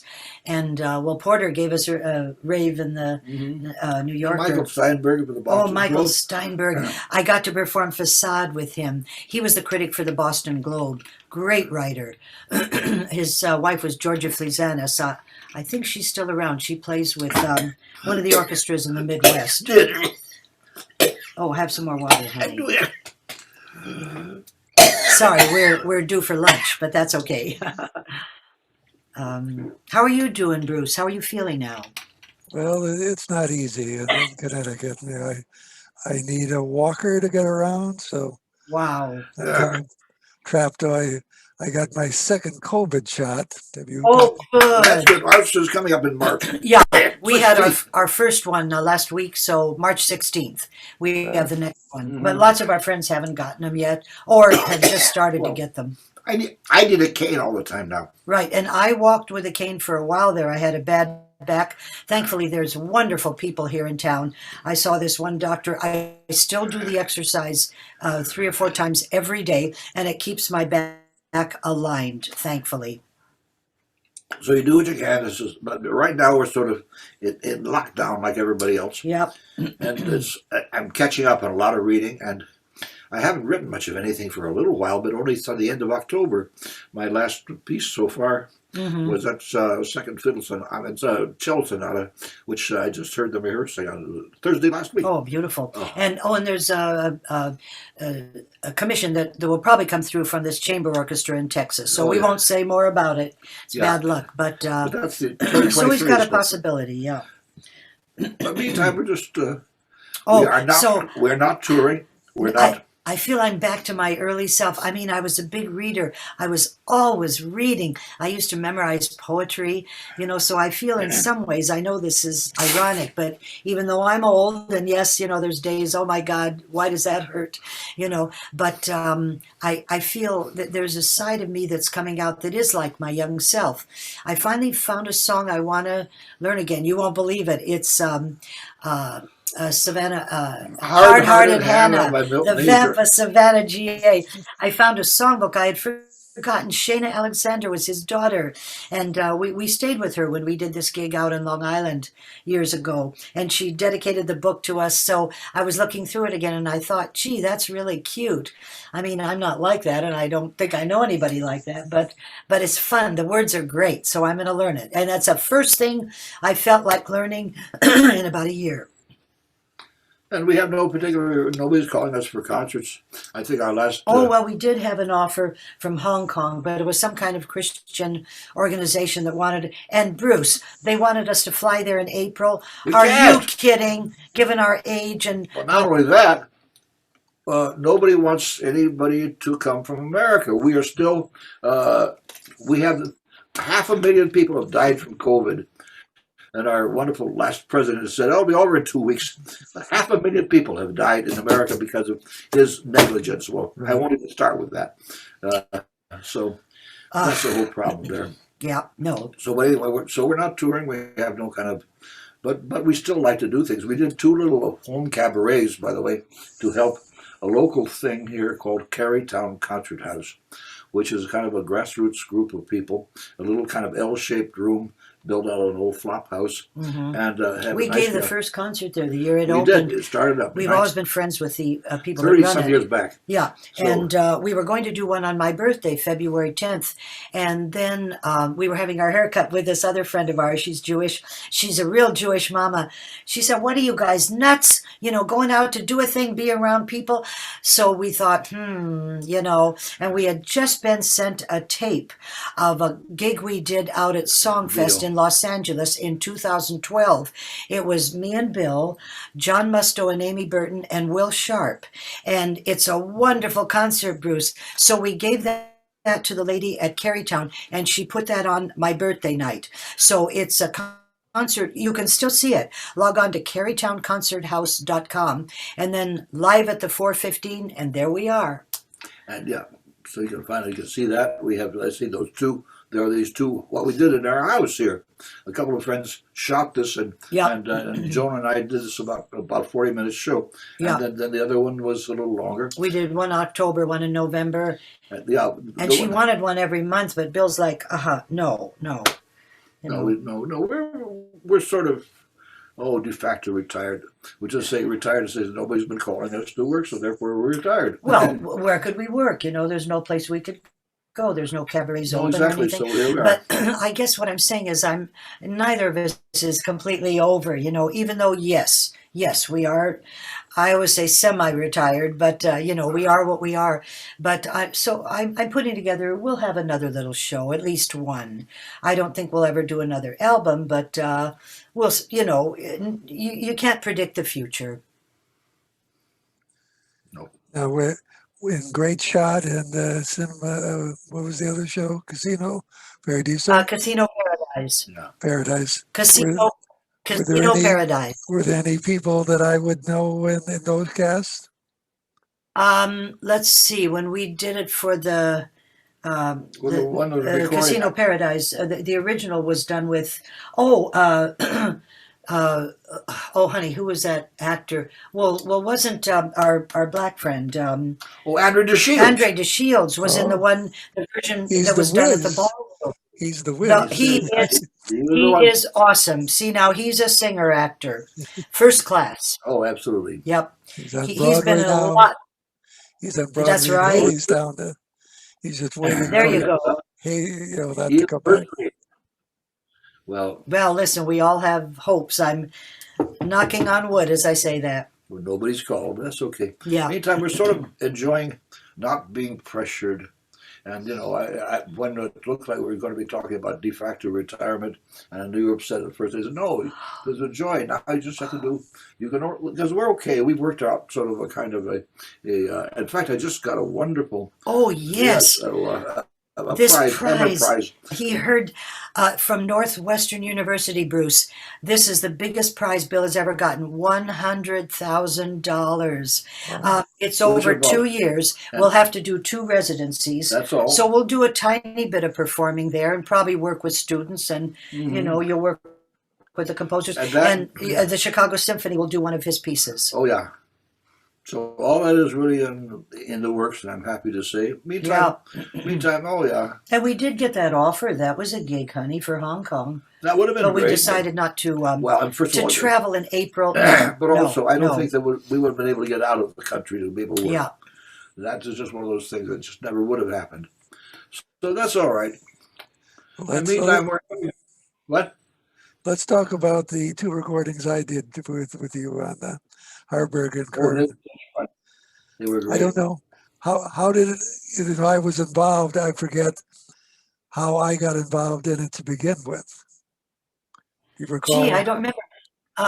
We did the one show at the Lucille Hotel Theater. What was the guy that ran her theater for her out? Was it from the White Barn? Oh, The White Barn. Yeah, Vincent Curcio. Vincent Curcio. Vincent Curcio. I knew him, so I guess that's how I got involved. That's probably it. And that's right. it was divine to work with Bobby, you know. And Oh well, of course. was Max on the one? Max Morath? Max was on the other. Yeah. Yeah. Yeah. Oh, thank you, Bruce, for the chance to get those down on disc. Those have been very popular. Those continue to be popular. A lot of the things I've done, there's the collector market, and then that's it. And young people, young people don't want CDs. We They want know. everything on an iPhone. The I last hope you don't have iPhones with every piece of music. No, I don't No. listen to stuff that way. I have an iPhone because we have to stay in touch. But you're so right. The last couple of real gigs we had, we used to sell like $300-400 of our CDs afterwards. The last two gigs, Bruce, you're right. The Nobody students bought a bought single nothing. They all want to stream them or, Yeah. as you said, hear them on their iPhone. Well, they're also 3 and 4 people are bunched up in an apartment with maybe one bedroom and somebody sleeping on a couch, and they're all sharing. They have no room for CDs or books or anything. Yeah. Because they are going to be in a kind of a transit situation today. When I think of my place being $46.91 in 1966, you probably nowadays you probably could get it for $5,000 a month. Do either one of you have Alexa or Google Home? 'Cause that's another way. I do kind of like that because you just say a song, play. Oh, and Yeah, I should do that more. I have it on my phone, but I don't use it. You buy a little device, and then it also is great for reminding you. Cooking. Alexa, tell me when it's 12:45 because my dinner will be ready. Okay, well that's good to know, and we have friends that see when our secretary can come again, and the very nice young gal who helped me get my book finished, and they're computer people too. Bruce, I don't know what to say. We're still 20th century people. 19th, okay. Anyway, sure. Yes, I know all that stuff is there. The doctor wants you to post everything up online. I don't want to do that. I want to talk to somebody real. Well, I don't want to type. I don't want to texting. I'm not going to text anybody. There's no reason. No, I don't. There's the phone. The phone is much better. I can talk much quicker with my typing. If I was typing this interview, we'd be barely getting started. Oh my goodness! Yeah. I know it's true. So what else do you want to know? Or what else? Tell us a little about what you sang on the Kern and the Harburg. It's kind of a mixture of well-known and then some not so well-known. It's funny. Let me go get those CDs. I'll be right back. Because frankly, that's an eon away, and I can't remember what we all did, but no, we did it because. But how long would it have taken you to get these programs together? Over. Several months at least, but we had some of those things we already had, so it was not a problem of picking up absolutely everything new. But you just got song books and... There's song books, and also in the case of Kay Swift, she found things that had not been published that her friend Gershwin had made. So when I did a piano recording, I recorded several small Gershwin pieces for the first time ever, and because Kay had written them down by memory. So I was able to do that in certain cases. Years later, she remembered she could sit down and play things that had never been recorded. She had been, she used to be a student of the Institute of Musical Arts with would become Juilliard. She was the first in her class in composition, and she composed and piano and all this. She was very, very, very fine musician, and she's one of several women who all say, "Oh, yeah, I was going to marry him," but with her case, it's very likely because they had a long friendship and a long time together, and it would have been wonderful to have. Okay, these are. Let's. Oh, I love doing It's Only a Paper Moon with. Show the front cover. You could probably do that. Well, you know these. Right. Well, the audience, some of them Oh, know. okay. Let me hold them up there. There's the Harburg, and that was with Max Morath and me and Bill. And this is the Have Gus. you performed other places with Max? Oh, many times. We did our first album for RCA was with Max. It was called These Charming People. Tom Shepard produced that. I love doing Love Me or Leave Me and the Gus Kahn. I'm trying to think what was a real. Well, Lydia, the Tattooed Lady, I love doing that. Jimmy Levine always used to ask us to do it up at Tanglewood when we were there together. And how, I was just trying to remember how are things in Glockamora. Some mornings when I wake up, Bruce, songs are going through my head. And I couldn't remember, if it was Donegal Bay or anyway, I had to look up the words again. But that's a good thing. I can restore some of the old songs. So we'll see, and the other thing that changed for me, the year before last, our friend David Wordsworth invited us to do a concert in London at this church. They have been a church. Yeah. Anyway, St. Thomas he asked us to sit down with him and talk to the audience before our concert. And it was on BBC. On BBC. Bruce, that is the first time I had no nerves during a concert. You know what that taught me? I was appearing as myself. I was talking as myself. So when I sang, they would see me. I didn't have to create a persona of a diva, of a glamorous anything. So it's the artificiality of performing. Just think of all the suffering you would not have done had we always had you talk before concerts. Oh my! I remember Max Morath said, we were doing a gig up at this place, Mohawk Trail Concerts, and Bill said, well, Joni lost another day. She couldn't eat and she was uncomfortable, and Max said, well, how do you feel now? And I said, I feel great. He says, remember that feeling. But somehow that wasn't enough to take it away. But, so when we do appearances now, we did a little thing at a local music store here. We did that same thing, Bruce. We sat down first and talked to the audience, and out of the stories we told came the songs. So the songs weren't planned in advance. You just kind of then.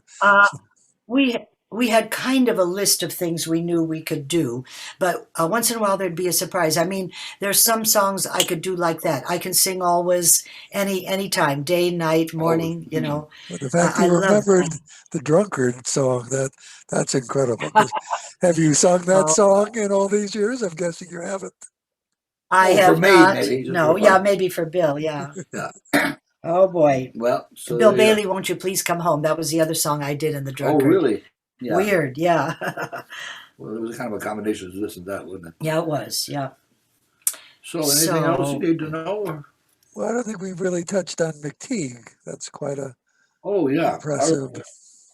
That was, what had happened is that we got together, the Songs of Innocence and Experience, and it went to Grant Park. And the first person to conduct it in America was a man named Gustav Meyer, who was a conductor and worked in many different places, but mostly was teaching at the University of Michigan. Honey, he asked you about McTeague, not Songs of Innocence. I know. Oh, I see you're going. Okay. Yes. Excuse me. So we did this performance, I'll be right back. and it was in 1983, 2 or 3. It had been done in Stuttgart by Dennis Russell Davies in Germany, and then it was done here at the University of Michigan, and then it was done again at Grant Park. And then Artis Kranick, whom I'd met on an NEA panel, came to it, and she said, we want a commission. And then they want to have me do 4 operas for them. Matthew Epstein had suggested that I should do a series of operas. I ended up doing 3 for them, which makes me, I think, the first person who had three in the same house in a row, beside Verdi, he did them all at the Teatro alla Fenice in Florence. So I did a three for lyric opera, and I did McTeague, and then I did View from the Bridge, and then I did a wedding. Did you have involvement with Arthur Miller? Was Arthur Miller? Sure. He was a delight to work with. I know somebody who did another show with him, and he was very difficult. And Well, not with us, not with Arnold or me, because we had to rework the play of View from the Bridge, and we sat down there in the most collegial kind of way. He knew what he wanted to make sure that we would not miss as far as certain things were possible. But also he eliminated character from the play, and he did it. He was ruthless with his own play when it came to dealing with something that we wanted to have a Broadway length 2-hour show instead of maybe 3 that would have been with a regular play. And so there was a question of cutting it down to just the right size. And he was wonderful when it came to that. He was very easy to work with. We had a very good time. I remember the last installment of McTeague. I was there playing and singing it with, and there was Arthur with his then wife Inga Morath, who died. No relation to Max Morath at all. And we did the whole thing, and she was very, everybody said, well, we're so excited. This just before it was going to be done. And after that, Arthur was so inspired by the whole situation. He sat there and for 3 hours, he told us stories about his life. And it was full of one wonderful thing or another. We had a fantastic time, a very friendly situation. He and Arnold had been very good friends for a number of years. In fact, A View from the Bridge got from the fact that Arthur would ask Arnold to come and see or hear whatever people had done. People would unsolicitedly start setting, how many people tried to set Death of a Salesman? And, he'd sit down because he figured Arthur felt that Arnold would have more knowledge of the theater situation, no matter whether with theater or with opera. And he was very easy to work with in every kind of way, but that was not what I was saying. And now I've lost track of my own. Who were the principal singers on McTeague and View from the Bridge? What do we have in the recording? Here is View from the Bridge. The principal singers. Here's Lyric Opera Chicago: Kim Josephson, Catherine Malfitano, Gregory Teray, Timothy Nolan, Mark McCrory, Dennis Davies. Here's the recording from, this is the one from Chicago. With Dennis conducting. A View from the Bridge. Uh-huh. And here's McTeague had never come out. Here's a recording of a wedding from the Lyric Opera of Chicago. I don't know how much you can see from that. Here's the recordings of Casino Paradise. Here's the one, the American Music Theater Festival. And that's with me and, what was his name? And here is, this is Casino Paradise that the School of Music did. I'm sorry for that reflection. It's hard to see it. Dinner at 8. All we have is this double recording that was done here at the University of Michigan. Well, that's something I would love to hear that. So if you could make a duplicate of that, I'd love that. That's his phone. My phone. Yeah. Mm-hmm. Sure. Okay. We'll have to get some help. Have View from the Bridge and McTeague been done elsewhere? McTeague was just done in 2016 at Linz in Austria, Linz, with a very fine performance. Beautifully First time it done. had been done since the first performances, which were done at Lyric. But somehow McTeague was not. View from the Bridge got to be done maybe a dozen or so times. It was done at the Met, Oh yeah, but a wedding was done at Lyric, and then it was also done. I remember my favorite was the performance that they did at Aspen with those students, with the wonderful director, very funny, and that was a great job. Oh, and didn't the Marilyn Horns, the Music Academy of the West, they Yeah. did. They also did a wedding. Did they do a wedding there? Yes, that's what we did. That's there right. at Santa Carol Barbara. Burnett came to the performance, and she introduced herself to the gal who played her part in the opera. In the movie, it was called Tulip. Yeah. So she came back. She came back during the dress rehearsal, and so I got her to meet what's her name? That Ray. young woman, yeah, Ray. She's rather well known now. She's I know. Oh shoot. Brenda Ray. Brenda Ray. Brenda Ray. So anyway, so I said Brenda. So I said Tulip, meet Tulip, and Bob Altman had given.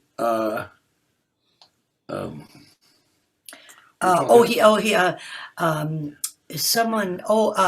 That's right. Carol Burnett gave. Because what Bob Altman had given Carol Burnett, he loved to do one thing. Altman would always give everybody a present at opening night, and he'd had a little ceramic tulip made for her, and so. And I think Catherine and Carol Burnett gave it to what's her name, Brenda Ray, who played her part. And when Catherine Altman, Bob's widow, heard about that, she was not happy that Carol Burnett would have given something away. But was carrying on the tradition. I don't think anybody would be angry. Oh, we had such wonderful times with Bob Altman. I got to sing for Harry Belafonte, who was at one of his parties in New York.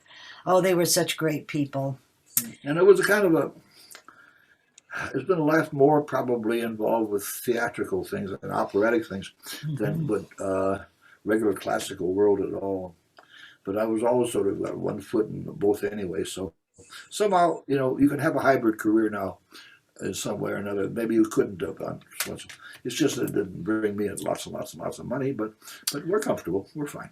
Yeah, I remember we hired this one guy, Republican, Bill said, well, Republicans have their uses, How many Republicans were on the board to pay for the operas? Yes. For example. Oh, yes. We have to be thankful for wherever the money comes from. Yep. I interviewed Michael Corey, who wrote Grey Gardens. Yeah. A lot of other shows. I met him. And he said that outside of Grey Gardens, which has certainly had some success, that he made a lot more money by opera commissions, that he would work on musicals and sometimes make virtually nothing, but an opera commission,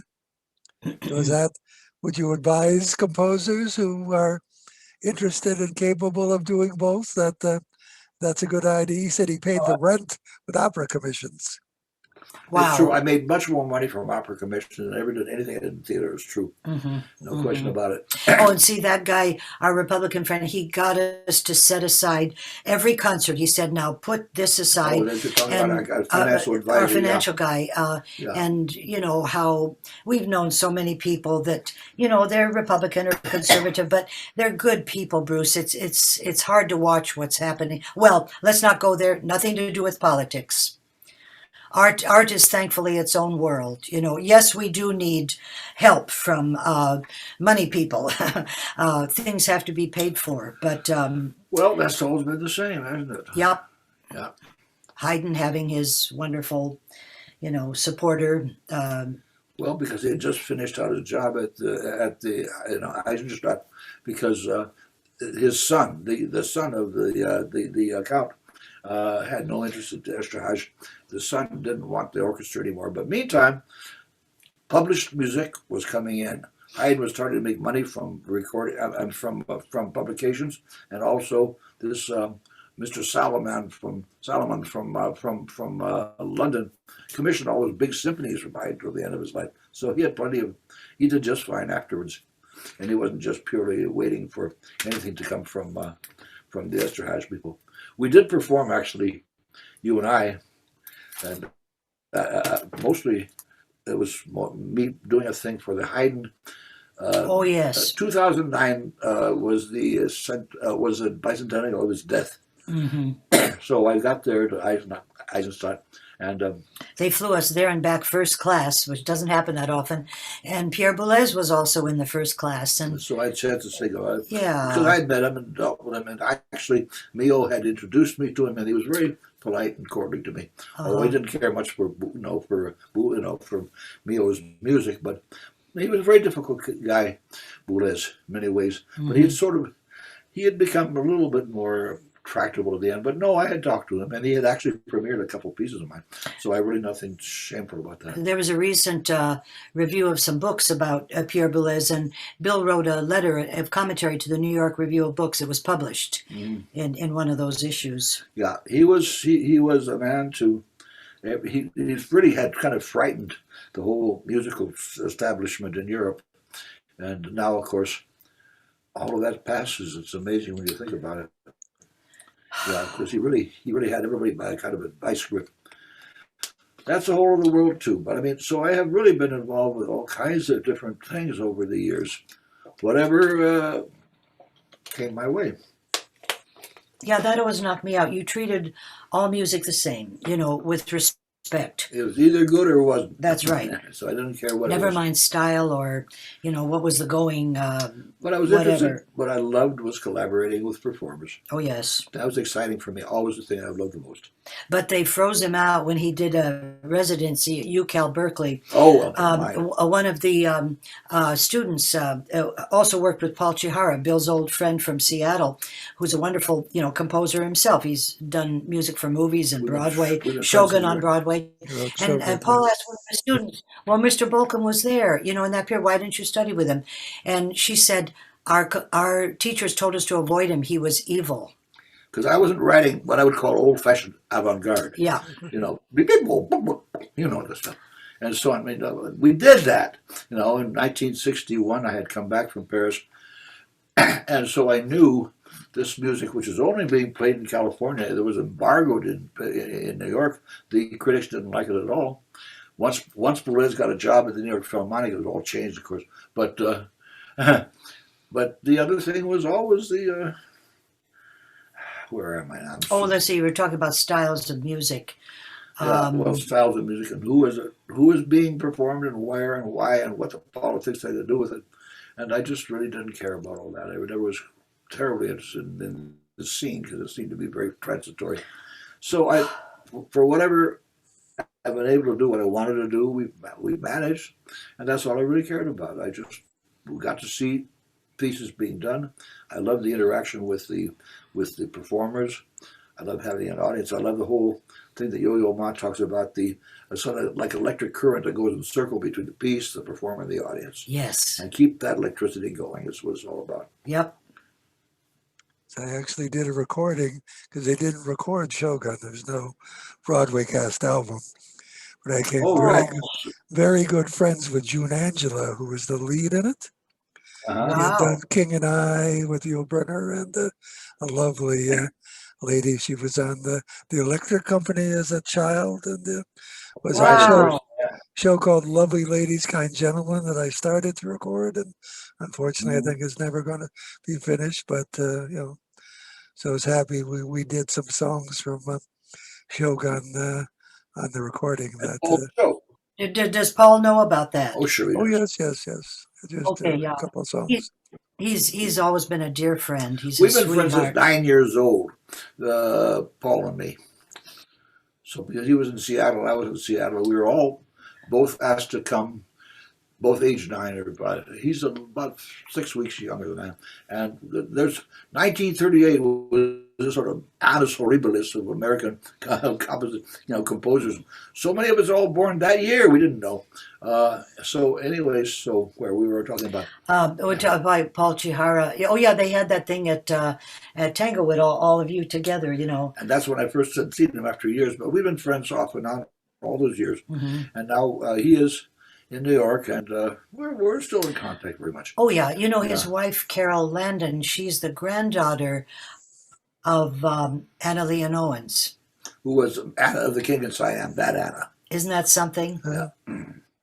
She plays viola, and she's played in a lot of Broadway shows. So did Paul. They were both in the viola section. Can you imagine the viola section of a Broadway orchestra today? Well, when you had the bigger shows, had 22 people. You could have a whole string section, and now you're lucky to have 11 if you have that. Because they sort of gave up. So, the whole business of the whole exciting Broadway orchestrations, it was kind of wonderful. Mm-hmm. When they revived South Pacific, I said, "Oh, I've seen South Pacific," and but I went and they featured the orchestra. The orchestra at Lincoln Center was to be able to be moved, and you had the orchestra front and center for the beginning for the overture, and it was thrilling to hear all those instruments because on Broadway eventually, they ran it at Lincoln Center because the economics allow that on Broadway. The boards and the bass, and that's about it. That's exactly what you got. And that's what it's become. Charging lots of money, and you don't have anywhere near the fullness of some of the experiences which you A could lot get. of people don't know how it should sound. That's used right. to- Oh God, I hope those days come back. I don't think anything ever comes back. Not the same way it was. No. Nope. So, my friend, is there anything else we need to talk about? I wanted to ask Joan because I have a young singer who's residing in my house now, and she has aspirations to either be on Broadway or maybe to be a singer-songwriter. Ah. Well, tell her a good person to study is Larry Hart. His lyrics are complex, but they're clever. They grab onto the character. You can live inside his songs. He's a great poet. And I would study him and, well, of course, Sondheim and, so many other fine, interesting poets and composers. She walks around the house singing Gershwin's and Someone to Watch Over Me. Oh, that's beautiful. I believe we found an unused verse. Hey. I have this series called Lost Broadway and More. And it's primarily songs that have never been recorded or have not been recorded in the even LP era, let alone the CD era. Gee, I'd love to have a copy of that. And more. I'd be happy to send you some. But so there's a verse to Someone to Watch Over Me that my friend who knows Gershwin, who actually was good friends with Kay Swift. Wow. Like an escort for her in her last years, and he treasures those days to spend time in the company of Kay Swift, and she wanted to give him things handwritten by George Gershwin. He said, "I can't take something written by George Gershwin." Anyway, yeah, Kay was a sweetheart. Well, we hung out. We had a lot of good times with her. We saw her quite often. Yeah, we did. Well, it has been a wonderful discussion. I hope you've enjoyed reminiscing. The thing is, when I go over what I've recorded, I don't perform, but I'm kind of amazed that I've done 124 recordings. Gosh. And I said, how did that happen? Because none of them, The Baker's Wife is Stephen Schwartz, and the song Meadowlark, that's as much as many people know. But there was a lot more other stuff, and I'm still alive, and there'll be dinner and lunch, and okay. So are both of you amazed? All of you talk about, did I really do all of that? Yeah, I know. Sure. You did. Yeah, it is something to look at the past again, because, well, here we are. Well, let's stick around, Bruce. Let's live to have more fun, okay? Very good. So thank you very much, and we'll hope to put this up on YouTube in a short while. Thank you, Bruce. Thank you. Bye. Bye-bye. Bye-bye. Hit leave.